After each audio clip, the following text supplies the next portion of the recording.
Picture your first morning. You open your eyes inside a shallow rock shelter carved into a limestone cliff. There is no door, no wall between you and the cold. Just an overhang of stone, a dying fire, and a wind moving across the hillside that cuts straight through your skin. You are a Neanderthal, and you have been alive for roughly 35,000 years before any modern human ever set foot in Europe. Your world is not the cartoon version. No hunched posture, no dragging knuckles, no grunt and club caricature from a museum diorama. The Neanderthal body was a machine built for one of the harshest environments in the history of your species, forged over 400,000 years of Ice Age Europe, and you have just borrowed it for a week. You will not survive that week, not because the Neanderthals were primitive, but because you are. Let's start with the cold. Paleoanthropologist Erich Trinkhaus spent decades studying Neanderthal skeletons and identified something striking in the bone structure that almost no one talks about. Their limbs were short relative to their bodies. Their forearms and shins were compressed compared to modern humans. This is called the Allen's rule, the biological principle that animals in cold climates evolve shorter extremities to reduce heat loss.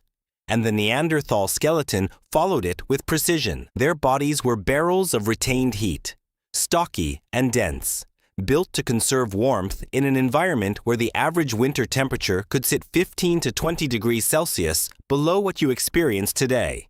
Your body is built for something entirely different. Your long limbs, your relatively thin frame, the surface area of your skin. These are features shaped by African heat, by a body that needed to shed warmth. You are a radiator dropped into a freezer. The first night, without their fat reserves, without their cold-adapted metabolism, without the community knowledge of how to build and hold a fire through a Pleistocene winter, you will begin to struggle. The Pleistocene, meaning the geological epoch from roughly 2.6 million to 11,700 years ago, was not a single ice age, but a rolling cycle of glacial and interglacial periods. Neanderthals survived dozens of these shifts. You have survived none. Then there is the food. Neanderthal sites across Europe and Western Asia reveal a diet dominated by large, dangerous prey. Woolly mammoths, cave bears, bison, wild horses, woolly rhinoceroses. Isotope analysis of Neanderthal bones, which is the process of reading the chemical signatures trapped in their skeleton to reconstruct diet, shows that they sat at the very top of the food chain, eating more meat per day than almost any predator alive in Ice Age Europe. Studies on specimens from sites like Spy Cave in Belgium and Vindija Cave in Croatia confirm they consumed enormous quantities of animal protein, enough to fuel bodies that burn significantly more calories per day than yours does. Now picture yourself trying to source that food. You have no ranged weapon. Neanderthals almost certainly did not use the bow and arrow, which appears much later in the archaeological record. What they had were spears. Specifically, wooden thrusting spears with hafted stone tips, which means spears you have to close within arm's reach to use. This was not a casual technological gap. A wooden thrusting spear requires you to get close enough to a woolly rhinoceros or a bison to drive the point into its body. Close enough to feel its breath. Close enough for it to kill you. Researchers studying the injury patterns in Neanderthal skeletons found something remarkable. Anthropologist Thomas Berger and paleontologist Erich Trinkhaus published a study in 1995 comparing the trauma patterns in Neanderthal fossils to a specific modern group: professional rodeo riders. The distribution of head and neck injuries matched. Not random violence. Not accidents of daily life. The mechanical signature of people who regularly had extremely large animals land on top of them. This was their Tuesday, and they did this without antibiotics, without stitches, without anything resembling modern wound care. Infections that would send you to hospital in an afternoon were simply part of the calculus of survival. Neanderthal skeletons show healed fractures everywhere: ribs, arms, legs, spines. They survived injuries that would have been death sentences without intensive, sustained care from other group members. Which tells you something important. They looked after each other. The fossil record is full of individuals who survived wounds and conditions that should have killed them, which means someone fed them, sheltered them, and kept them alive through recovery periods that could have lasted months. And yet they did it. Successfully.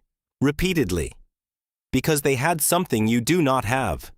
They had a lifetime of learning to read animal behavior, to track movement across terrain you cannot yet identify, to coordinate with a hunting group using communication systems we still do not fully understand. Paula Villa and Will Robrooks published a comprehensive review in 2014, arguing forcefully against the idea that Neanderthals were cognitively inferior to modern humans. The evidence simply does not support it. They made tools with multiple components. They used adhesive compounds to haft stone points to wooden handles. They controlled fire reliably. They buried their dead, sometimes with apparent ceremony, at sites like Shanidar Cave in Iraq, where pollen traces around a skeleton suggested the possible placement of flowers, though this interpretation remains debated. They were not lesser. They were different. And the difference would kill you. So let's reconstruct a single day. You wake before dawn. The fire has burned low.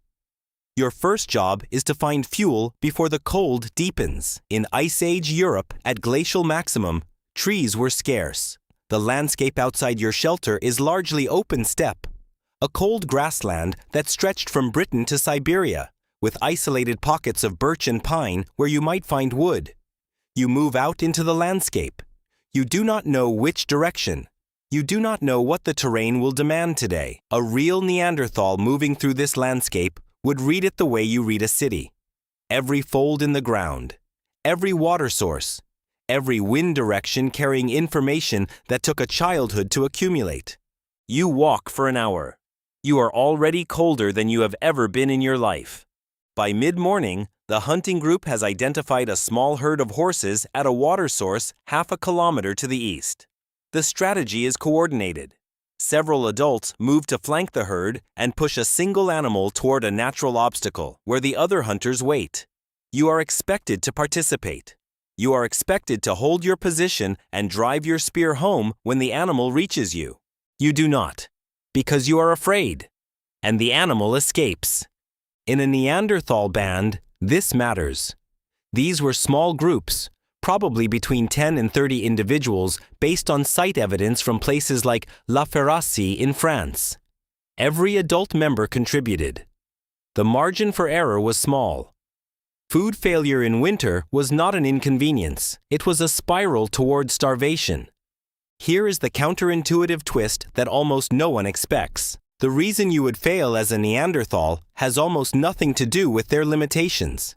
It has everything to do with your own. You are not missing their physical adaptations.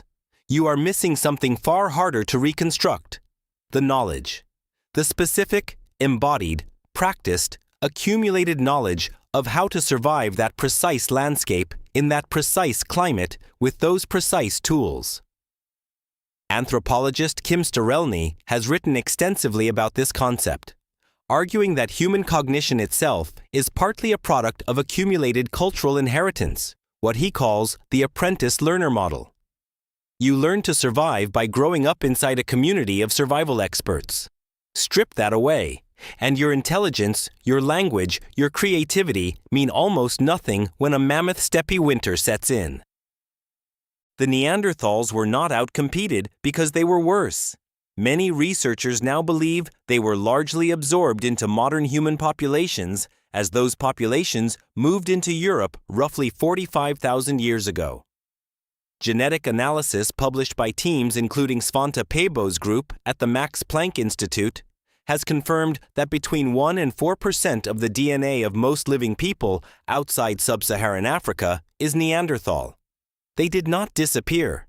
They dissolved into you, which brings you to the last morning of your imagined week. You are cold. You are hungry. Your hands are blistered from flint knapping, which is the skill of striking stones together to create sharp edges, a skill that takes years to develop and which you have not begun to master. You have not eaten enough to maintain your body temperature through another night, and you are alone in the dark at the edge of a fire that is going out. A Neanderthal would know exactly what to do. They would have done it 1,000 times before. Picture your first morning.